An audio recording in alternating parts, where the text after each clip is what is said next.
En ce début d'année 1919, Paris sous la neige savoure enfin la paix retrouvée. L'armistice est signé depuis 2 mois. La France a gagné la guerre. Dans la cour des Invalides, le maréchal Pétain, grand vainqueur de la bataille de Verdun, remet des médailles à ses valeureux soldats. La France a gagné la guerre. Mais quelle est cette victoire qui laisse un pays en ruine et une économie laminée? Quelle est cette victoire qui, à chaque famille de France, a arraché un fils, un frère, un père? 1 700 000 morts, plus de 4 millions de blessés. L'enfer des tranchées, le sifflement des obus, la peur au ventre. On a oublié aujourd'hui l'horreur de cette guerre.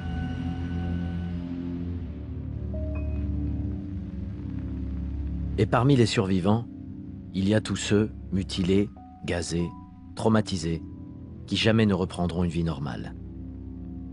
Dans leurs secousses et leurs transes maladives, on ne peut s'empêcher de voir aussi d'une façon hallucinatoire toutes les secousses et les transes des années qui commencent. Ces années qui auraient été celles de leur jeunesse et que la guerre leur a volées. Eux qui ne peuvent plus marcher sans trembler ou tenir debout, sans tomber comme des fusillés perpétuels.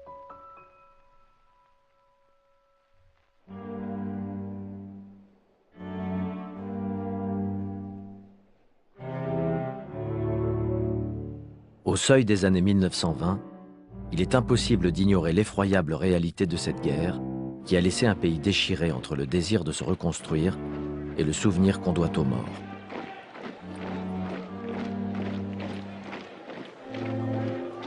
Cocarde tricolore, commémoration. Les anciens combattants vont mettre toute leur énergie à faire du souvenir de la guerre une chose sacrée.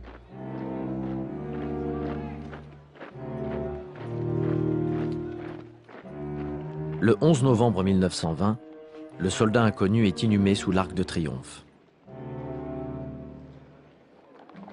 Les anciens combattants sont nombreux. Leurs associations sont puissantes. Ils ont gagné la guerre et sont en passe d'accéder au pouvoir.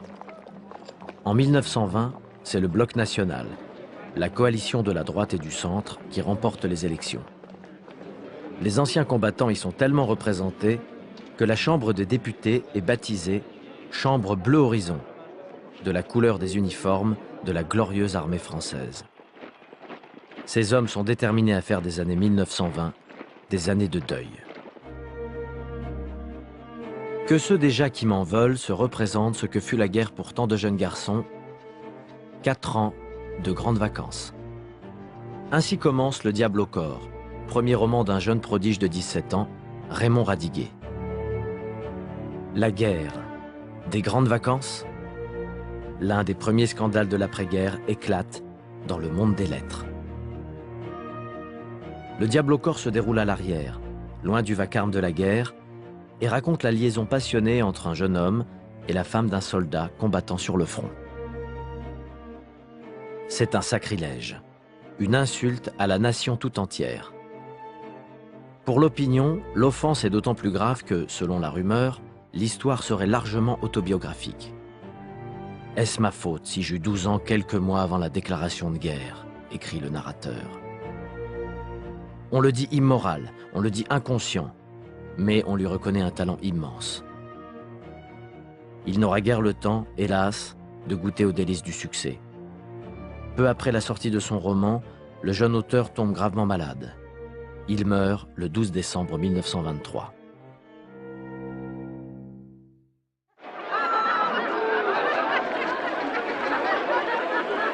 Roman à scandale et roman à succès, Le Diable au corps est aussi le livre d'une génération qui arrive à la fleur de l'âge quand la guerre se termine. Trop jeunes pour avoir connu les champs de bataille, ils n'en peuvent plus de fêter les morts, de chanter la Marseillaise et de s'incliner devant les drapeaux. Ils n'ont qu'une envie irrésistible de s'amuser et de vivre. Est-ce leur faute s'ils ont eu 18 ans quand la guerre s'est terminée?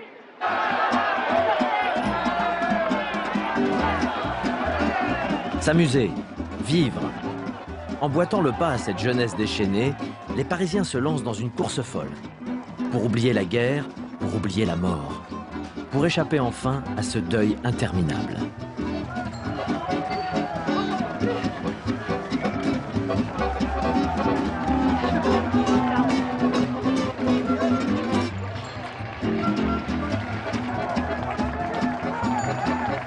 Jamais Paris n'avait accueilli autant de courses et de parades. Ce sont des courses pour rien, des courses pour rire. Il y en a pour tous les âges, pour tous les corps de métier. Voici les livreurs en triporteur. Voici les porteurs de journaux. Voici les photographes de presse. Même les mutilés de guerre sont emportés dans le mouvement général.